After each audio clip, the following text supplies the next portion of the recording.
Congo, le conseiller, l'agripreneur, le promoteur agricole. Alors aujourd'hui, je vais vous montrer une technique juste pour éviter de perdre beaucoup de bois, beaucoup de plants après la plantation, après le planting des arbres fruitiers.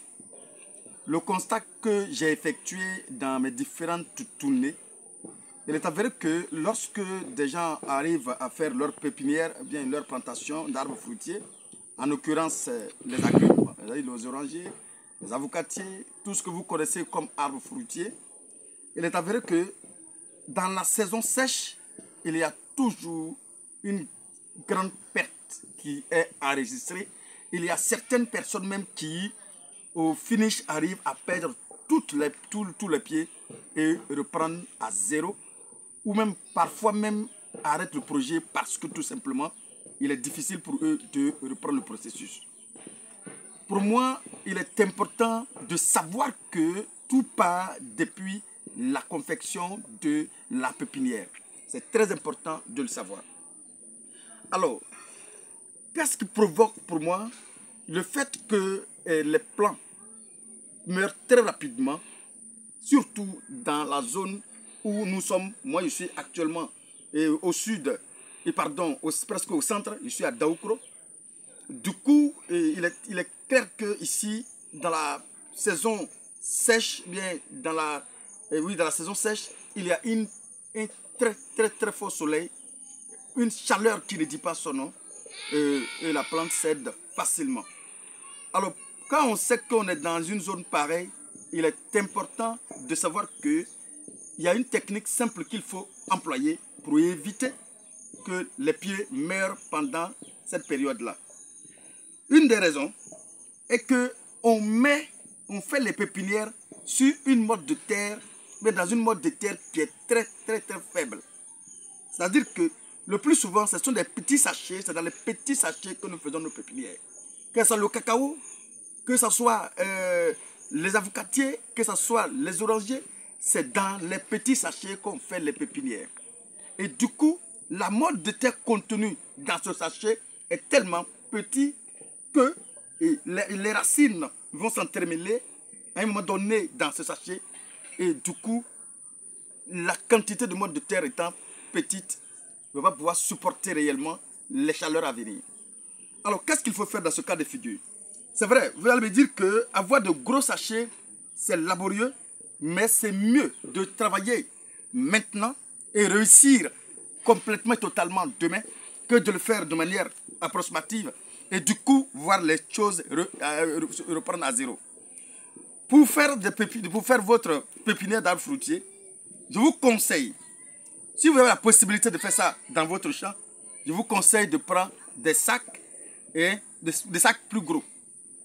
Moi, je prends des sacs, tout simplement. Ces sacs que je prends, qu'est-ce que je fais? Je vais remplir du terreau. Le terreau que je récupère dans les forêts, je remplis juste une petite quantité de ce terreau. Et je prends, effectivement, ici, ça c'est la bouse.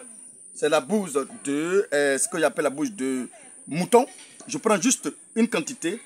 Et je prends aussi la sciure de bois, une quantité. C'est une poudre de bois, tout simplement. Et je fais le mélange. Et juste un peu de terreau. Je mélange tout ça et je mets dans un sac rempli. Ça fait que le poids de ce sac-là va être très minime, ne va pas trop peser et on pourra facilement déplacer. Du coup, lorsque vous mettez votre graine d'orange, par exemple, dans la terre ici, comme je vais vous le montrer tout à l'heure, voici une graine qui est dans ma main. Lorsque vous mettez ça dedans au milieu ici, les racines vont pouvoir se développer correctement dans cette quantité de mode de terre, tout simplement. Et effectivement, vont pouvoir aussi s'entremêler dans cette quantité de mode de terre. Du coup, ça sera plus à l'aise.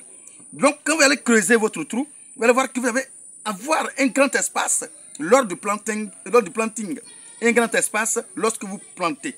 Donc, les racines étant donné que c'est bien développé auparavant, vont pouvoir d'abord être sécurisées à cet endroit, dans cette mode de terre-là.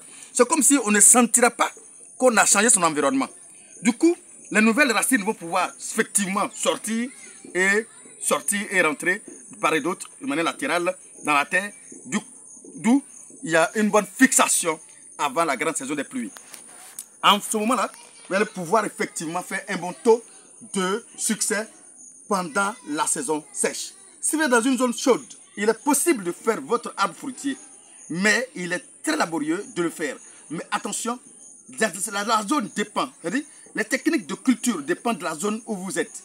Ici, si nous sommes dans une zone humide, nous sommes dans le sud, il n'y a pas de problème, il y a une bonne quantité de pluie, il n'y a pas de problème.